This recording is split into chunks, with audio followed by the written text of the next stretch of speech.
Ce soir, un sujet controversé, l'accueil des réfugiés afghans. Eh oui, en effet. Alors, est-il acceptable de chercher à convaincre en utilisant les émotions? C'est une question délicate et c'est ce qu'on va chercher à déterminer avec, figurez-vous, Yannick Jadot, député européen, candidat à la primaire écologiste. Il propose d'accueillir en France des dizaines de milliers de réfugiés en provenance d'Afghanistan. Une position qui tranche avec la plupart des déclarations politiques, à commencer par celle du président de la République, Emmanuel Macron. Le 16 août dernier, il s'était montré très réservé sur ce sujet. La déstabilisation de l'Afghanistan risque également d'entraîner des flux migratoires irréguliers vers l'Europe. Nous devons anticiper et nous protéger contre des flux migratoires irréguliers importants qui mettraient en danger ceux qui les empruntent et nourriraient les trafics de toute nature. Alors nous devons nous protéger contre les flux migratoires, tels sont les mots du président, et depuis, les appels à la fermeté, voire à la fermeture, se sont multipliés, notamment à droite de l'échiquier politique. La proposition de Yannick Jadot apparaît donc aujourd'hui comme d'une assez grande radicalité. Alors comment faire dans ce cas pour convaincre? Eh bien, on commence par utiliser non de la rhétorique, mais figurez-vous, de la psychologie. Ce matin sur LCI, Yannick Jadot a pris soin de répéter sa proposition à de nombreuses reprises. Regardez.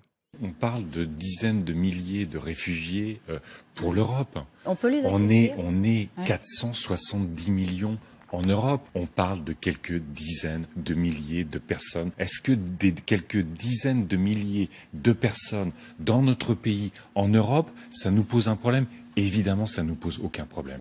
Alors, ça n'a l'air de rien, mais ce que l'on entend ici est très habile. Figurez-vous que de nombreuses études ont montré que plus nous sommes exposés à une idée, et plus elle nous paraît familière et donc acceptable. C'est ce que l'on appelle l'effet de simple exposition. La première fois qu'Yannick Jadot parle de dizaines de milliers de personnes, cela peut nous paraître immense, mais plus il va le répéter, et plus il améliore mécaniquement ses chances de rallier les auditeurs. Est-ce que ça suffit pour convaincre? Ça paraît difficile, non? Non, bien sûr que non, ça ne suffit pas. Il va falloir une arme bien plus puissante, et en l'occurrence, celle de Yannick Jadot est claire, c'est l'émotion.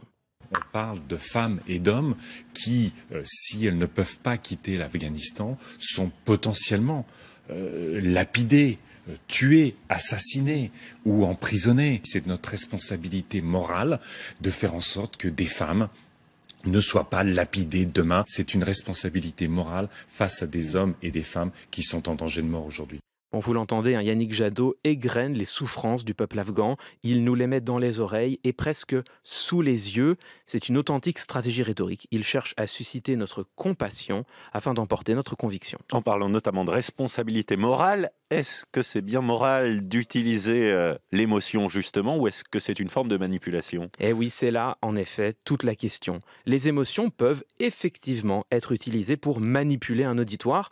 C'est notamment le cas lorsqu'elles sont trop intenses. Elles ont tendance à saturer les capacités cognitives de notre cerveau, ce qui entrave, bloque notre recours à l'esprit critique. Mais les émotions peuvent également produire non pas une saturation de conscience, mais une prise de conscience. Ce sont elles qui nous permettent de saisir des réalités trop étrangères, trop loin de nous. Par exemple, souvenez-vous, en 2015, l'Union européenne faisait déjà face à une crise migratoire venue de Syrie, en l'occurrence. Des milliers de personnes périssaient en mer Méditerranée, dans l'indifférence quasi généralisée, jusqu'à une photo, celle du petit Alan Kurdi, ce garçon de 3 ans, échoué sur une plage turque. C'est ce cliché, cette émotion, qui a entraîné une inflexion de la politique européenne, quoi qu'on en pense par ailleurs. Bref, en rhétorique, les émotions ne sont pas toujours délétères. Elles peuvent au contraire se révéler nécessaires si l'on désire convaincre. Et alors, en espèces, me direz-vous, qu'en est-il? La prise de parole de Yannick Jadot est-elle manipulatrice ou est-elle salvatrice? Eh bien cela, c'est à chacune et chacun d'entre nous qu'il appartient d'en décider. Et d'aller aussi entre les lignes, comme avec vous chaque soir, Clément Viktorovitch.